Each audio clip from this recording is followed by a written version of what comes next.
क्या चल रहा है? Component of blood. तो इसमें आज जो होगा वो होगा ल्यूकोसाइट्स। ल्यूकोसाइट्स इसको व्हाइट ब्लड कॉर्पोसेल्स के नाम से जानते हैं। किससे? White blood corpuscle. ये जो होता है ये defence system of our body होता है। ये defence system of our body. अब वर्टिब्रेट का बोलो, ठीक है? Defence system of our body. तो डिफेंस सिस्टम क्या करता है? ठीक है, डिफेंस सिस्टम क्या करता है कि पहले रिकॉग्नाइज करता है।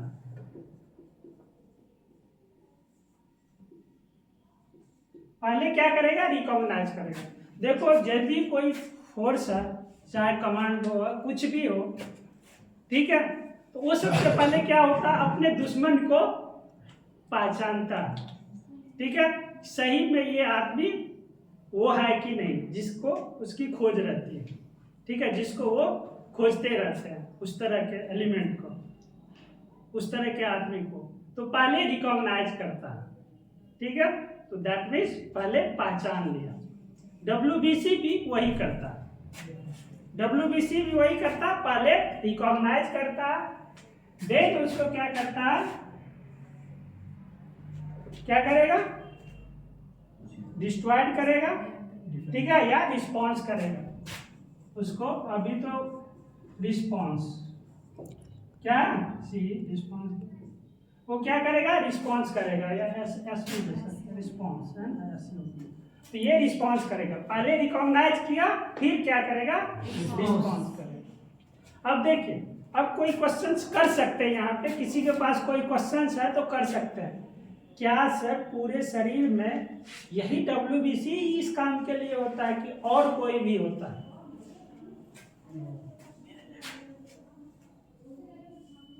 क्वेश्चंस कर सकते हो, लेकिन नहीं किया आप लोग। तो बताया था जो टिश्यू मैक्रोफेजेज होता है, टिश्यू मैक्रोफेजेज होता है, वो तो डब्ल्यूबीसी होता नहीं, लेकिन वो भी तो क्या करता है? न्यूट्रलाइज करता है हार्मफुल सब्सटेंसेस को, करता है कि नहीं? तो इससे लास्ट क्लास में पढ़े थे, तो क्वेश्चन कर सकते थे सर इसमें टिश्यू जो है, तो देखेंगे एपिथेलियल टिश्यू भी प्रोटेक्ट करता है। ठीक है, एपिथेलियल टिश्यू क्या करता है? प्रोटेक्ट करेगा। तो इसके अलावा, ठीक है, समझ में आ रहा? तो यदि आप पढ़े हुए हैं तो डिफरेंट टाइप से क्वेश्चंस पूछ सकते हैं। फिर वहां पे करता है कि नहीं, आप क्या सोच के क्वेश्चंस पूछे। मैंने बोला कि डब्ल्यूबीसी क्या करता है? रिकॉग्नाइज करता है, देन रिस्पॉन्ड करता है। इसके अलावा देख रहे थे कि टिश्यू भी करता है, टिश्यू, दूसरा टिश्यू, चलिए ये भी तो टिश्यू ही है, तो ब्लड क्या है? टिश्यू है, ये सेल से हो गया। तो उस तरह से जो और टिश्यू की बात करेंगे, जैसे हिस्टियोसाइट्स बोले थे, ठीक है, बहुत सारे एपिथेलियल टिश्यू देखिएगा, तो उसमें क्या करेगा? प्रोटेक्ट करेगा। बहुत सारे केमिकल्स भी क्या करता है? पहले वो रिकॉग्नाइज करेगा, देन रिस्पॉन्ड करेगा। तो बहुत सारे अभी पढ़ेंगे उसमें। तो अब रिस्पॉन्स क्या करेगा, कैसे करेगा? तो देखते हैं, वो जो इसमें सेल्स होंगे, तो सेल्स में डब्ल्यूबीसी में देखे थे कि एक ग्रेन्युलोसाइट्स होता है। क्या होता है? ग्रेन्युलोसाइट्स और ग्रेन्युलोसाइट्स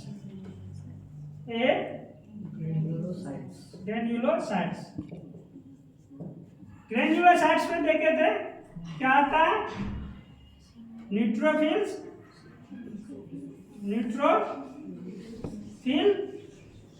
बेसोफिल,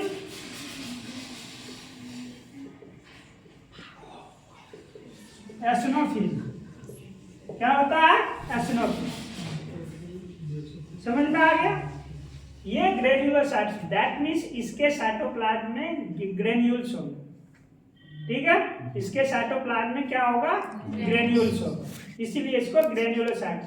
कि अगर सर ग्रेन्यूल्स क्या होता है, जो भी केमिकल सब्सटेंसेस होगा जैसे एंजाइम ये सब, तो इसका जो साइटोप्लाज्म होगा क्लियर नहीं दिखाई देगा, इसमें देखेगा कि बहुत सारे मैट्रिक्सेस हैं, ठीक है, उसमें मिश्रण टाइप का, तो उसमें देखेंगे कि बहुत सारे एंजाइम्स होंगे, है ना, और भी कंपाउंड होंगे इसमें, तो इसीलिए इसको ग्रेन्युलोसाइट्स बोलेंगे, ठीक है। और जिसमें ग्रेन्यूल्स नहीं होगा तो इसमें देखे थे क्या, B cells, T cells, T cells हैं, बी सेल्स और टी सेल्स हैं,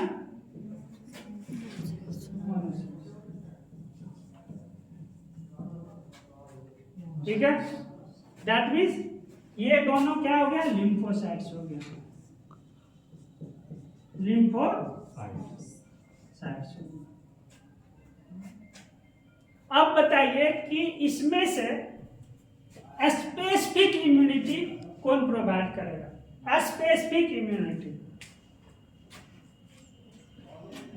तो ये आप लोग से बाहर की बात है, ये डिटेल से बताऊंगा जब इम्यून सिस्टम बताऊंगा तब, अभी कंपोनेंट ऑफ ब्लड बता रहा हूं, ठीक है, वैसे बता चुका हूं, लेकिन जब इम्यून सिस्टम बताऊंगा तो फिर ये सब डिटेल से पढ़ाई होगी, इसको डिटेल से बताया जाएगा, ठीक है। तो अभी जो लिखा हुआ नोट डाउन करो। तो देखिए WBC का कलर जो होता है वो क्या होता है, कलरलेस, इसलिए व्हाइट होता है, तो व्हाइट कोई कलर नहीं होता है, उस पर जो कलर डालो उसी कलर का हो जाता है। न्यूक्लियस प्रेजेंट रहेगा, दैट मीन्स न्यूक्लिएटेड सेल्स होगा, तो WBC क्या होगा, न्यूक्लिएटेड सेल्स होगा, उसमें न्यूक्लियस पाया जाएगा। अब टोटल लिम्फोसाइट्स काउंट TLC, जब CBC करते हैं कंप्लीट ब्लड सेल्स काउंट, उसमें TLC का भी वैल्यू देता है, ठीक है, तो उसका वैल्यू जो आएगा अबाउट 5000 से 10,000 पर क्यूबिक मिलीमीटर ऑफ ब्लड। अब यहाँ पे है कि higher value indicate infection in human, यदि ज्यादा वैल्यू आएगा, नॉर्मल रेंज से ज्यादा आएगा, तो वो इंडिकेट करेगा कि या तो कोई इन्फेक्शन, कोई क्या है, इन्फेक्शन। अब यदि कोई डिजीज हो जाए, उस इन्फेक्शन से यदि डिजीज कॉज हो जाए, तो उस कंडीशन में क्या हो सकता है, यदि डिजीज कॉज हो गया तो वो इल हो गया, बीमार हो गया, देन क्या करेगा, जो पैथोजेंस है, तो जो उसके लिए डिफेंस का काम कर रहा है सेल्स, जो सेल उसके लिए डिफेंस का काम कर रहा है, वो सेल्स अटैक तो करेगा उसको, लेकिन इफेक्ट ही नहीं होगा, दैट मीन्स उससे ज्यादा स्ट्रांग होगा, है ना, यही तो केस होता है। यदि हमारे डिफेंस कमजोर हो जाए तो क्या होगा, बाहरी चीज हावी हो जाता है, वही यदि हमारे शरीर बीमार हो जाए, वो इन्फेक्शन बहुत क्रोनिक स्टेज में चला जाए, तो वो क्या होगा, वही मजबूत हो जाएगा, फिर हमारे बॉडी का जो फौज है वो क्या होगा, वीक हो जाएगा, तो उस कंडीशन में घट भी सकता है। यदि डिजीज प्रोलॉन्ग पीरियड तक है, लंबे समय तक हो गया उस इन्फेक्शन से, तो उस कंडीशन में ये WBC की संख्या घट भी सकती है, ठीक है। अब देखना कि इसमें कौन घटता है कौन बढ़ता है, एक एक करके पढ़ेंगे, फिर वहां पे पता चलेगा, ठीक है। तो अभी इतना आप लोग के लिए जानिए कि WBC का वैल्यू नॉर्मल से ज्यादा आएगा तो वो क्या इंडिकेट करेगा, दैट मीन्स वो इंडिकेट करेगा कि पर्सन जो है वो इन्फेक्टेड हो सकते हैं। फिर उसके कंफर्मेशन के लिए और सारा सपोर्ट में पैरामीटर्स है, उससे पता लगाया जाएगा। कोई एक पैरामीटर से आप कंफर्म होके नहीं बोल सकते हैं कि ये ऐसा हुआ है, उससे कोरिलेटेड दूसरा पैरामीटर आपको लेना पड़ेगा, ठीक है, दूसरे एंगल से सोचना पड़ेगा, देन जब दोनों सपोर्ट करेगा देन आप उसको कह सकते हैं कि ये माइट बी या ड्यू टू इसके चलते हुआ है, ठीक है, तब कह सकते हैं।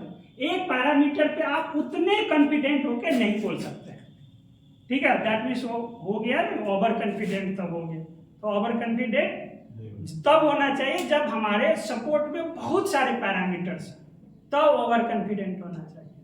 तो ये अब आया, पूछेगा यहीं पे क्वेश्चन, क्या आरबीसी की संख्या जो होती है डब्ल्यूबीसी से कम होती है या ज्यादा होती है? ये भी क्वेश्चन है ना, कॉम्पिटिटिव एग्जामिनेशन आता है बार बार, नीट में ही आता है। तो आरबीसी की संख्या जो होगी डब्ल्यूबीसी की संख्या से ज्यादा होगी, यानी डब्ल्यूबीसी कम होगा आरबीसी से।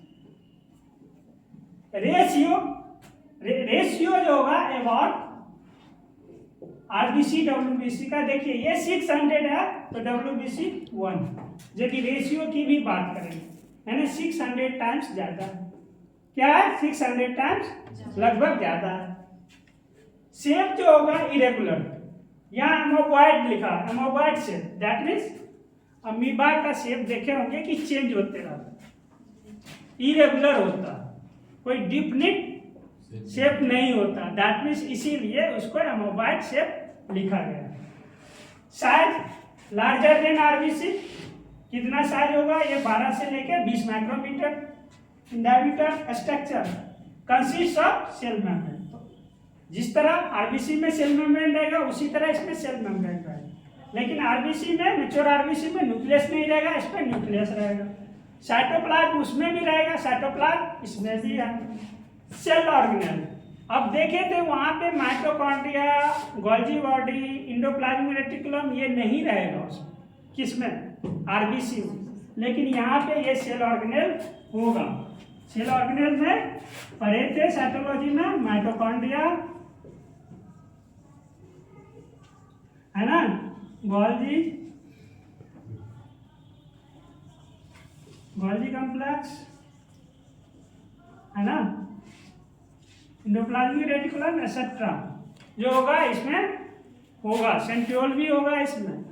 तो ये सारे ऑर्गेनेल जो होगा ये इसमें प्रेजेंट होगा, जबकि आरबीसी में ये सारे ऑर्गेनेल्स नहीं था। ये भी क्वेश्चन आता है, ये भी क्वेश्चन इंपॉर्टेंट है। यहाँ तक कोई दिक्कत नहीं है? देखिए नेक्स्ट पॉइंट में है कि वेरी हाई वैल्यू में लीड्स टू ल्यूकेमिया। ल्यूकेमिया सभी को पता, ठीक है? ल्यूकेमिया क्या होता है? ब्लड कैंसर है ना, ब्लड कैंसर होता है। क्या होता है? ब्लड कैंसर होता है। तो जब ये बहुत हाई वैल्यू है, ठीक है, दैट अनकंट्रोल ग्रोथ हो जाएगा, है ना, क्या हो जाएगा? अनकंट्रोल ग्रोथ होगा। तो अनकंट्रोल ग्रोथ में देखते हैं कि किसी का जो है ना ट्यूबर टाइप का हो जाता है, दैट मीन्स उसके मास में इंक्रीज हो गया कि नहीं, उसके नंबर में इंक्रीज हो गया, दैट मीन्स वही लीड्स कर जाता है किसमें? कैंसर में। तो देखेंगे जब कैंसर पढ़ेंगे तो उसमें टाइप्स देखेंगे, अलग अलग होगा। तो इसमें वेरी हाई वैल्यू में लीड्स टू ल्यूकेमिया, उसको बोलते हैं ल्यूकोसाइटोसिस। क्या बोलते हैं? ल्यूकोसाइटोसिस या ब्लड कैंसर। समझ में आ गया? अब है कि low value indicate deficiency of folic acid. Folic acids का और फंक्शंस होता है। कल मैंने बताया था कि फोलिक एसिड्स यानी B9 होता है ना, और B12 जो लिया जाता है वो आरबीसी को मैच्योर भी करता है, आरबीसी को मैच्योर भी करता है। तो ये डेफिशिएंसी देखिए, उसके चलते क्या होता है? डब्ल्यूबीसी का भी बनना कम होता है, उसके कमी से लो वैल्यू आ जाता है। दैट मीन्स फोलिक एसिड्स भी प्रॉपर वे में बैलेंस डाइट में लेना चाहिए, ठीक है? जैसे कंपोनेंट फोलिक एसिड हो तो वो लेना चाहिए। Then low TLC is in cause of malaria. Malaria के भी केस में हो सकता है, टाइफाइड के भी केस में हो सकता है, ट्यूबरकुलोसिस के भी केस में हो सकता है। अब देखिए आप लोग फर्स्ट पढ़े होंगे मलेरिया। मलेरिया क्या है? ये बैक्टीरिया है या पैरासाइट है? पैरासाइट है, बताइए। टाइफाइड किसके द्वारा होता है? बैक्टीरिया या पैरासाइट्स के द्वारा? बैक्टीरिया के द्वारा। ट्यूबरकुलोसिस बैक्टीरिया के द्वारा, माइकोबैक्टीरियम ट्यूबरकुलोसिस। ये तो इसी तरह से जवाब देना चाहिए। पढ़ने का मतलब होता है कि जवाब देना, है ना, जो पढ़ता है वही जवाब देता है ना। अंबेडकर साहब क्या बोले थे? जो पढ़ोगे वही क्या होगा? जवाब देंगे, पढ़ने वाले जवाब देंगे। लेकिन वही क्वेश्चन पूछेंगे, लेकिन जो साइंस पढ़ेंगे वो डेफिनेटली क्वेश्चन पूछेंगे, जो साइंस पढ़ेंगे वो डेफिनेटली क्वेश्चन, इसलिए साइंस में आके ऐसा क्यों हुआ, कैसे हुआ, ठीक है, हुआ तो इसका क्या रिजल्ट हो सकता है, तो इस तरह का एनालिटिकल चीज आ जाता है, ठीक है, लॉजिकल चीज आ जाता है, तो एकदम प्रॉपर वे में साइंस वाले जवाब देते। यही आर्ट्स वाले उसको घुमा के तो पता ही नहीं फैक्ट चलता, तो फैक्ट पता नहीं चलता। दूसरी बात आप जानते हैं कि ऐसे इस क्लास में चर्चा नहीं करना चाहिए, लेकिन वैसे पूछते हैं आप लोग के नॉलेज में, रिलीजन और साइंस में क्या डिफरेंस है, रिलीजन और साइंस में क्या डिफरेंस,